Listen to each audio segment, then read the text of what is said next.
It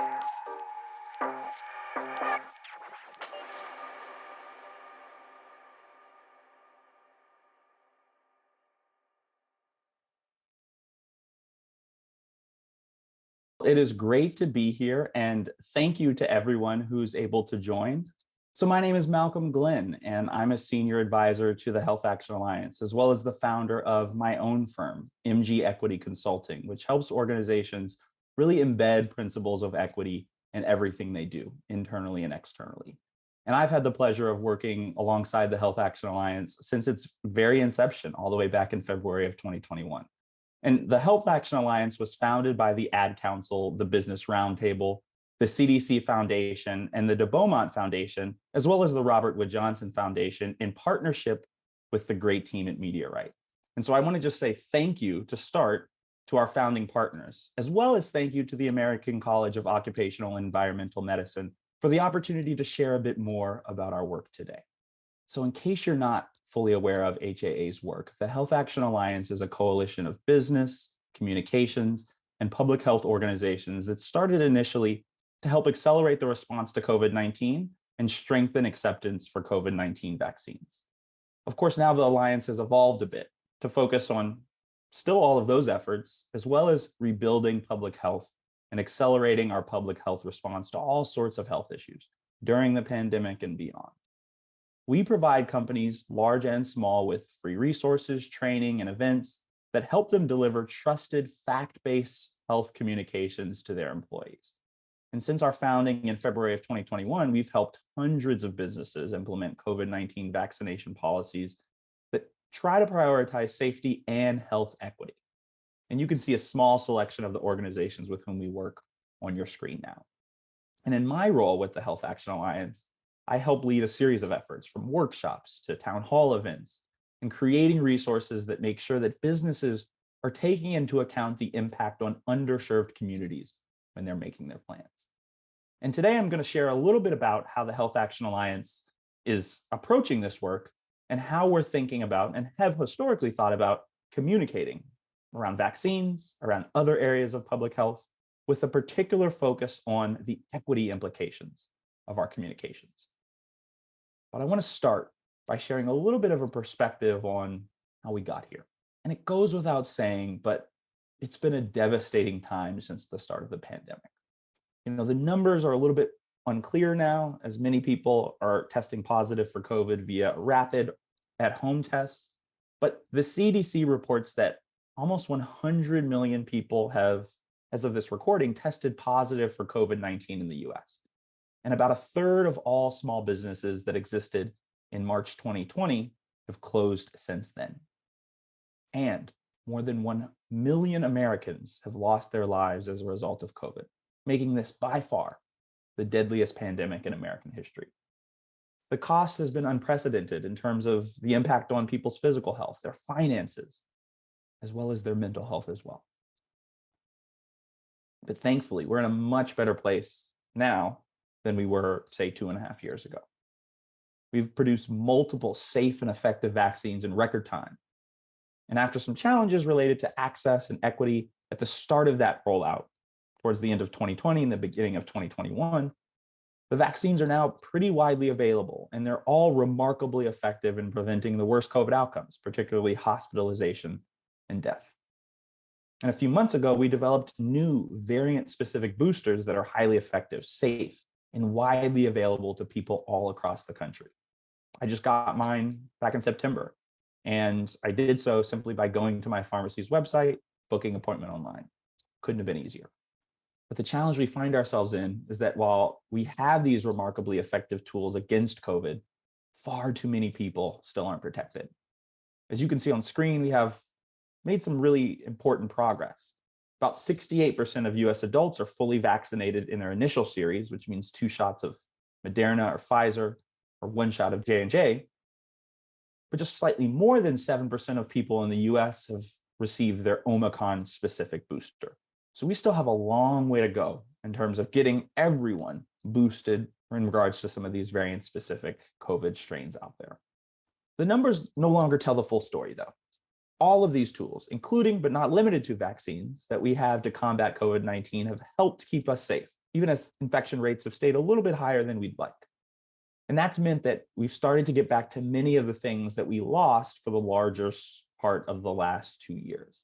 As President Biden said earlier this year in a speech, last year COVID-19 kept us apart, and this year we're finally together again. And while life might not look exactly like it did before the pandemic, we're at what feels like some sort of equilibrium in the way that we live and work. The Biden White House referred to our state of play as the new normal when they released their national COVID-19 preparedness plan earlier this year. And in that plan, they talked about 3 ongoing priorities. The first is to continue to protect against and treat COVID-19. And that's largely taken place through the ongoing efforts to vaccinate and boost as many Americans as possible. The White House has also prioritized preparing for and responding to new unforeseen variants, which was why they worked so hard to get the new variant-specific boosters widely available in record time. And the president talked about how imperative it is that we avoid what we went through in 2020, with businesses shutting down and schools shutting down for in-person learning. We've, of course, seen the impact that that has had on all of us in so many different ways. And I think we're still feeling the effects of some of those shutdowns. And so the president has been committed to making sure that we don't go back to where we were. And we're 8 months past that White House plan that they released earlier this year. And I'd say that a lot of what they set out to achieve has been achieved, at least from a macro perspective. We're starting to see more of what you see on screen. People's smiles with their masks off, and finally, once again, out and about in the world. But we didn't get here through dumb luck.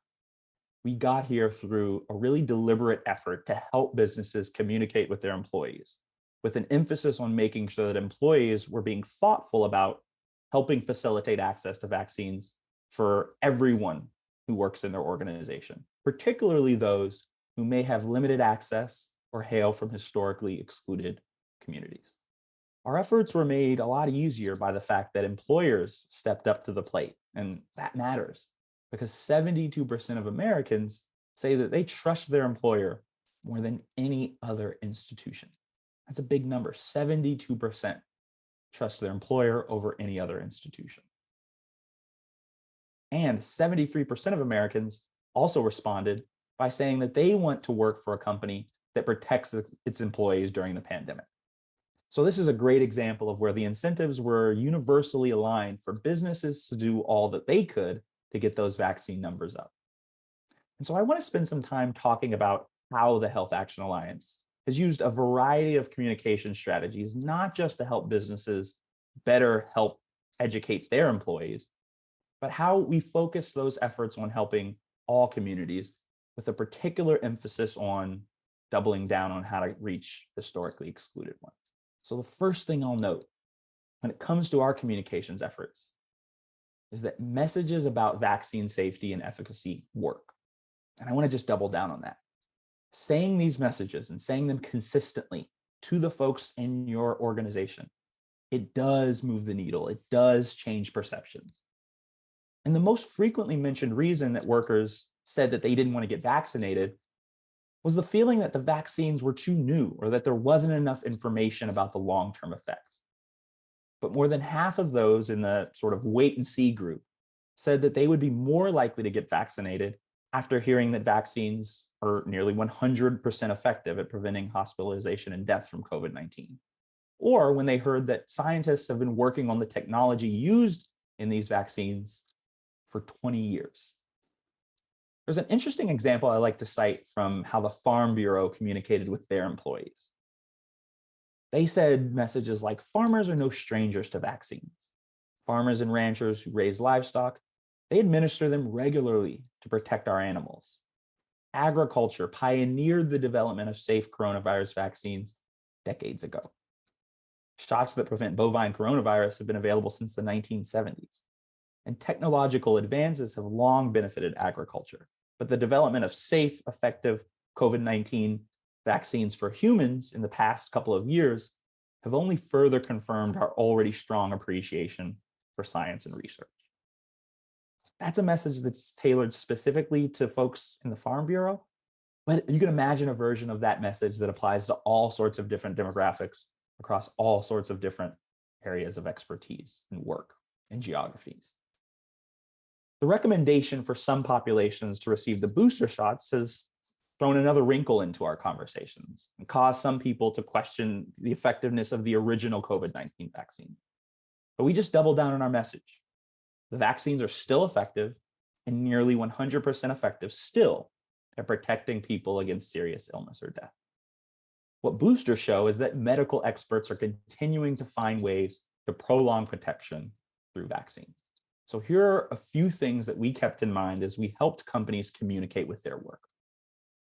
We relied on simple, straightforward messages, and we focused on super simple stuff. Things like, we want to create the safest possible workplace and a healthier community. Vaccines are safe and effective. Nearly everyone who is hospitalized or dying from COVID-19 is an unvaccinated person. And this isn't about forcing you to do anything. This is about protecting the safety of our workers. Providing new information to an unvaccinated population and framing it to share that they couldn't have known this information previously is a way to allow them to change their minds about vaccination. So we relied on simple, straightforward messages as a starting point. And we also worked to try to anticipate questions and continued to lean, when we heard those questions, into those simple and straightforward messages. So for example, someone might ask you in your organization, are you sure it's legal to require employees to get vaccinated? And maybe you respond with something like, yes, absolutely. Federal law requires employers to protect their workers from workplace hazards. So this isn't about mandating vaccines, it's about protecting the safety of our workers.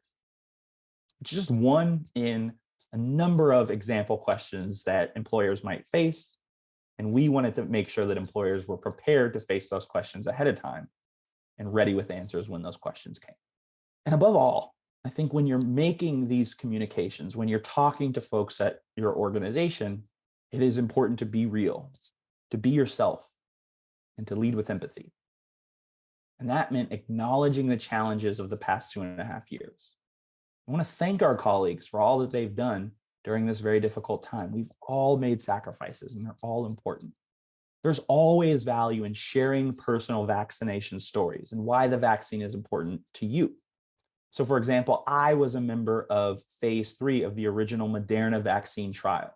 So I got my first 2 vaccine shots in September and October of 2020, before they were authorized for emergency use. And it was important to me to do so because I recognized the degree to which people who look like me were underrepresented in some of the trials. And I wanted to make sure that I did everything in my power to get us back to a world that we wanted. Now, everyone doesn't have that personal vaccine story, but to the degree that you made the decision for something related to what was important in your life, I think that's worth sharing.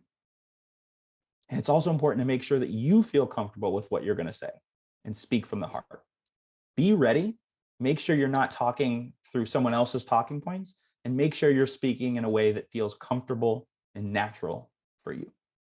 We also counseled folks in the Health Action Alliance network to avoid the idea that getting vaccinated is simply the right thing to do, or explicitly telling people what they needed to do.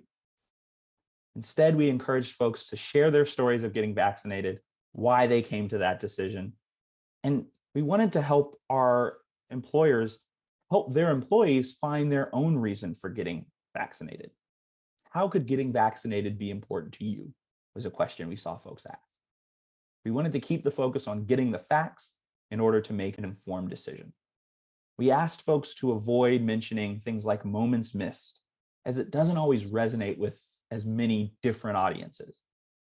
So we continue to say, come back to the facts, continue to share trusted information about safety and efficacy, and we believed that that would move the needle the most.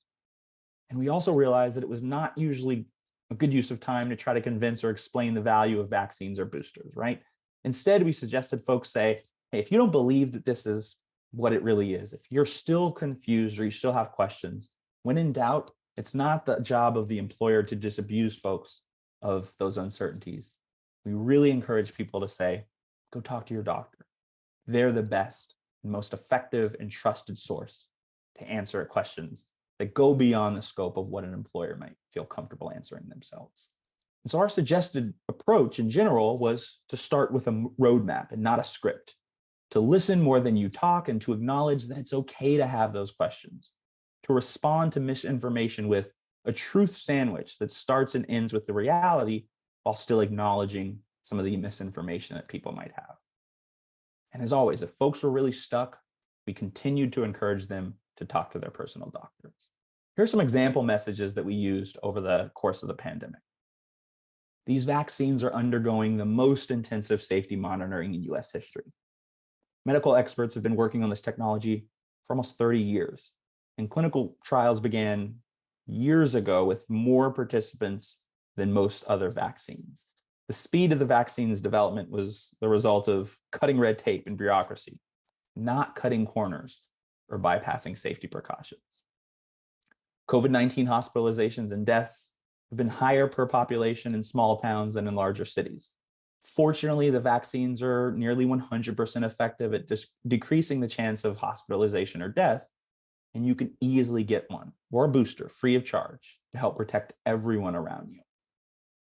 We need to get back to local businesses operating in a safe way. And we need to do so while keeping the economy open.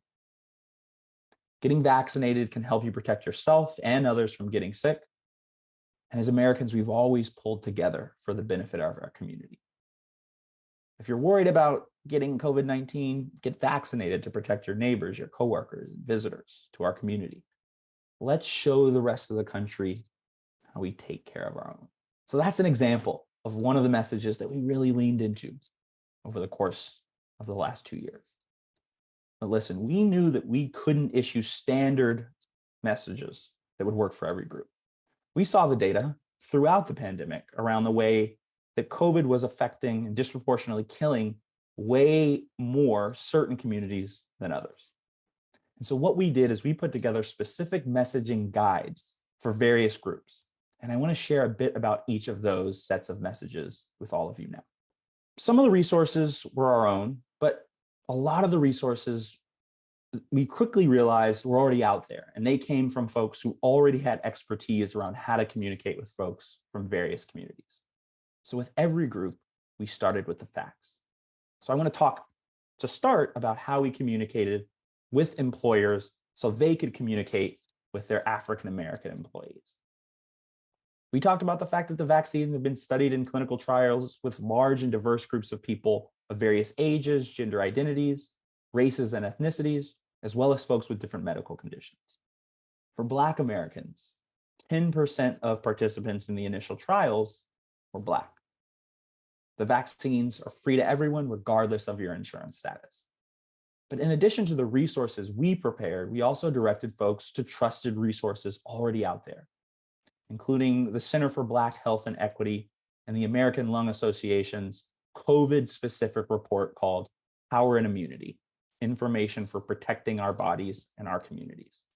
And it's a fascinating report, and it talks about all sorts of things, including the fact that African Americans have actually been at the core of the origins of many inoculation efforts over the course of history.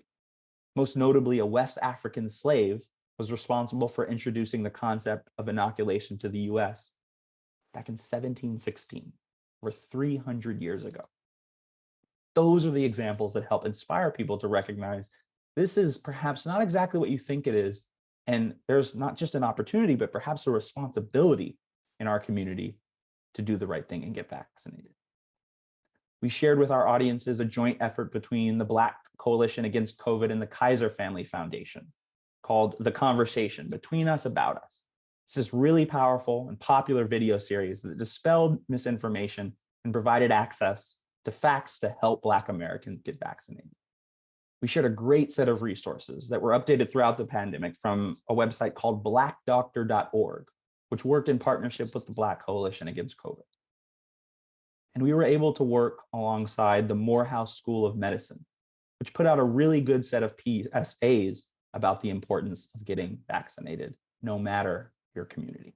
But we didn't just create specific messages for Black employees. We equipped businesses with messages for how to talk to Hispanic employees about getting vaccinated, noting that Hispanic Americans represented about 20% of participants in trials for the first two COVID-19 vaccines. And we reiterated that for employees who are immigrants or have families who are immigrants, the US Department of Homeland Security committed to ensuring that every person who needs a vaccine can get one, no matter their immigration status. And US Immigration and Customs Enforcement, also known as ICE, and the US Customs and Border Protection said that they would not conduct enforcement at or near vaccination sites or clinics. Unfortunately, they kept to their word throughout the rollout.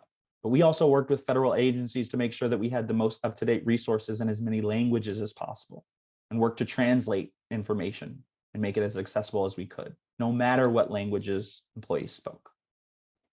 We worked alongside the advocacy organization Unidos US to raise awareness for a Spanish language version of the conversation, which I mentioned on the previous slide, called La Conversación. This was a video where Latinx doctors, nurses, and promotoras, which is the Spanish word for community health workers, provided facts and dispelled misinformation about COVID-19 vaccines. We also directed folks to some great resources from an organization called Salud America, particularly one called Juntos, We Can Stop COVID-19. And since last year, I've been fortunate enough to represent the Health Action Alliance on the Latinx COVID-19 Task Force, where we've given trainings, shared best practices, and talked about what we've learned about messages that really land best with members of the Latinx community. We had specific messages in addition to our overarching ones to help employers across a number of different demographics, including, for example, communicating with Asian American employees.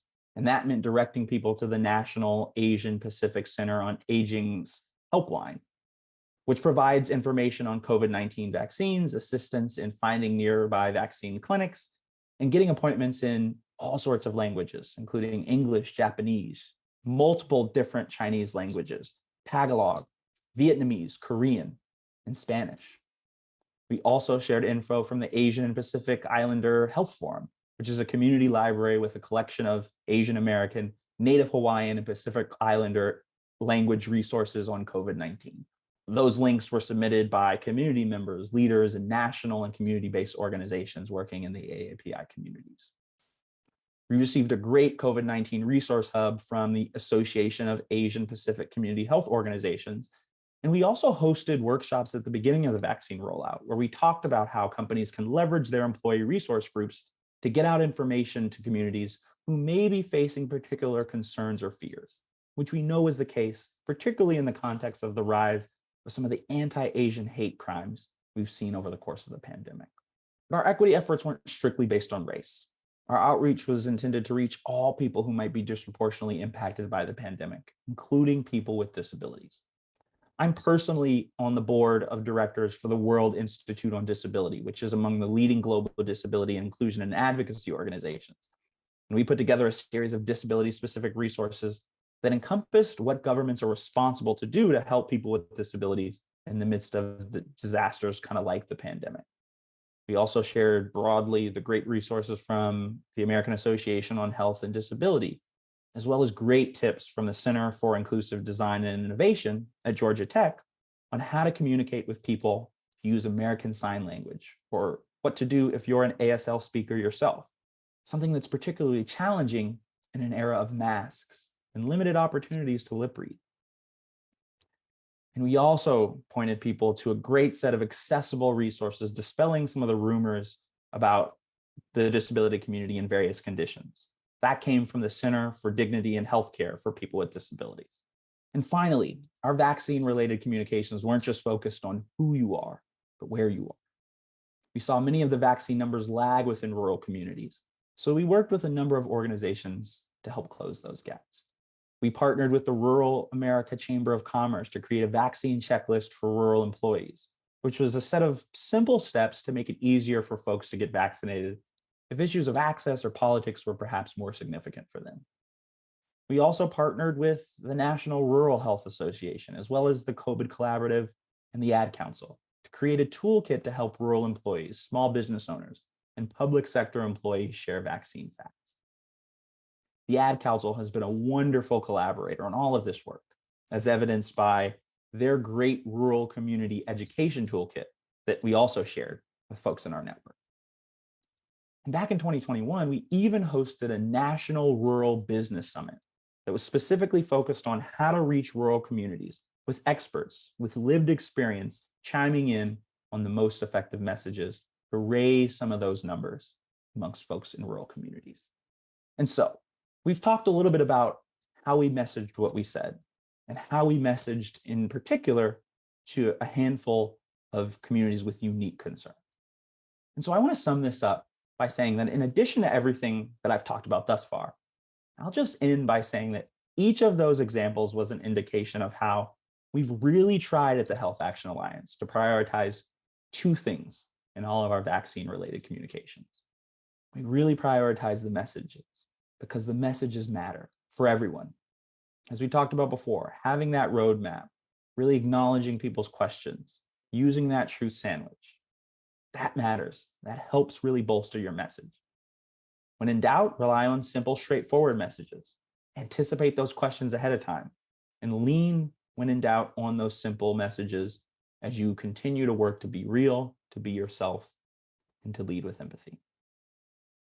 So again, messages matter, but the messages alone aren't enough.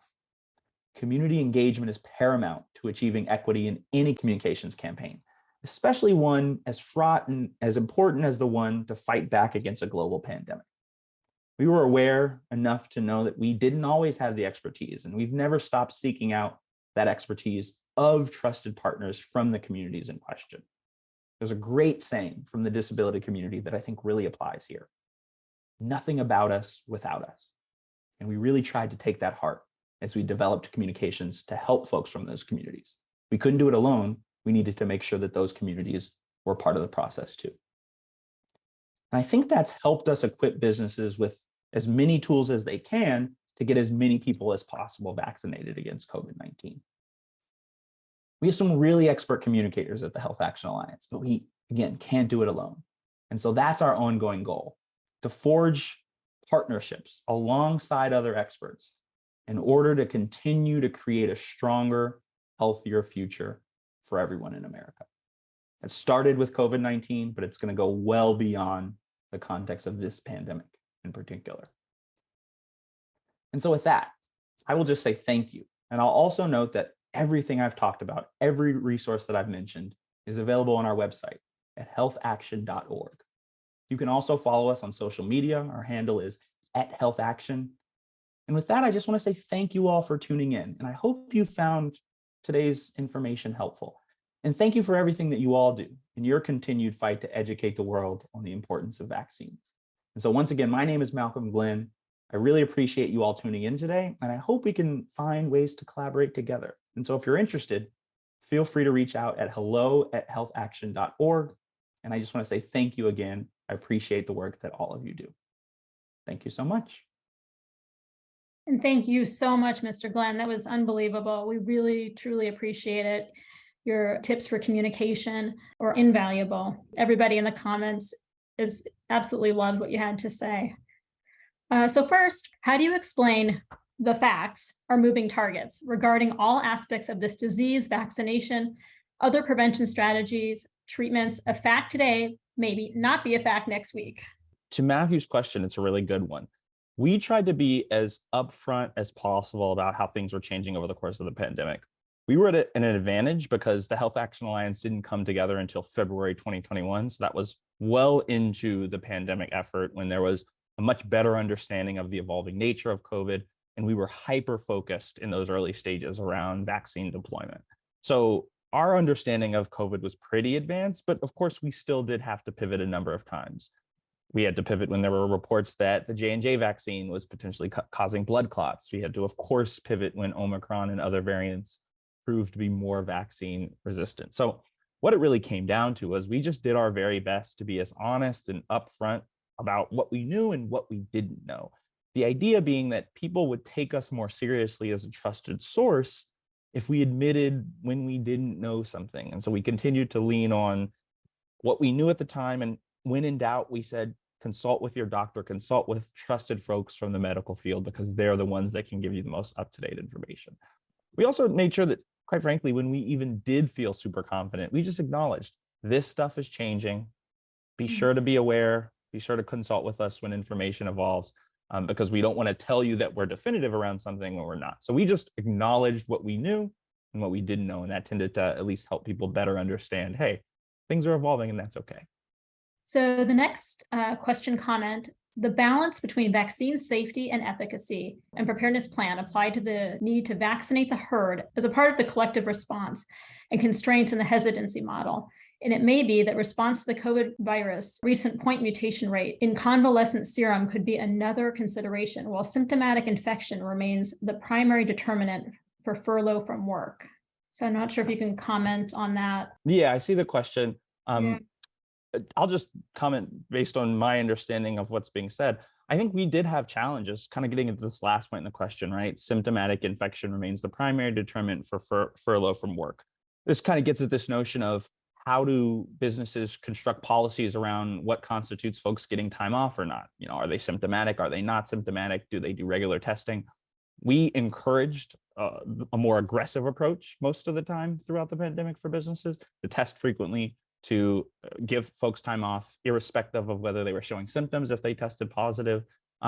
We couldn't, of course, compel every business to do that, though. And so we made very strong recommendations. We consistently backed up why we thought those recommendations were the right way to go, using the data and the words of folks from the medical field. That's kind of our model as the Health Action Alliance, right? We have folks in our coalition, we provide the materials, and we try to give them the information to make the best decision. But we recognize that, of course, every business isn't going to respond exactly the same to our materials, but what we can do is make sure that they have access to those materials so that they can make an educated decision on their own part.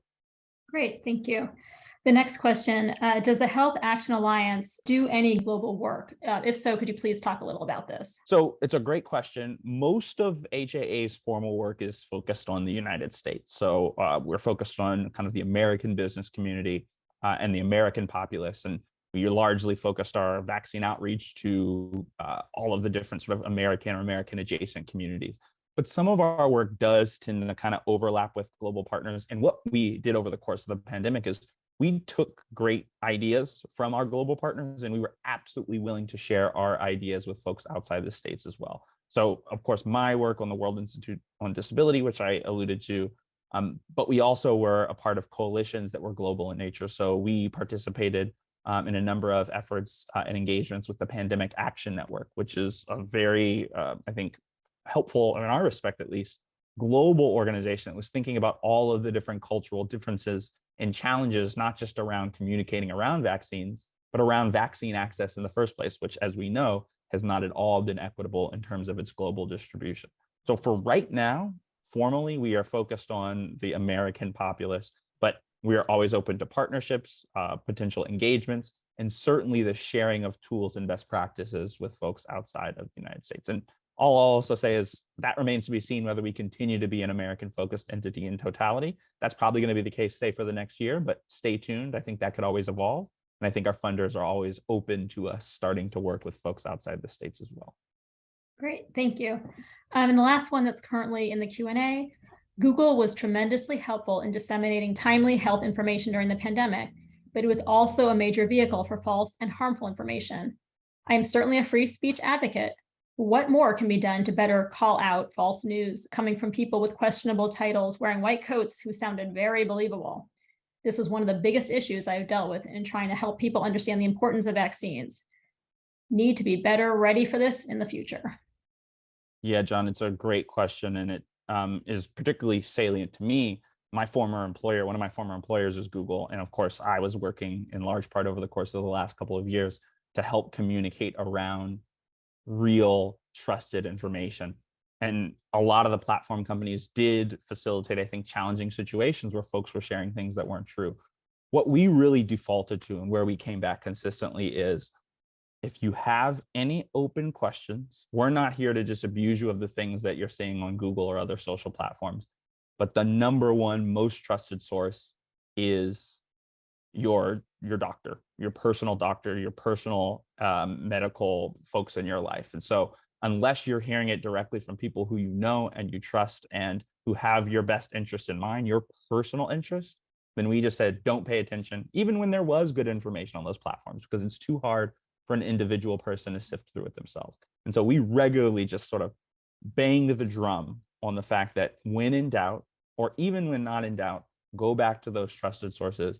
And I think that's just a continued effort that we have to continue to take forward, not just in the context of the most difficult part of the pandemic, but even when things are a little bit calmer, so that when things do get more challenging, people will have a little bit of built-in trust for some of those resources outside of social media. But I appreciate that that's a challenge, and I think an ongoing effort that I and lots of other folks are trying to work alongside with these platform companies to make sure that they're policing the information. Well, thank you so much, Mr. Glenn. Tremendous response in the chat, so valuable.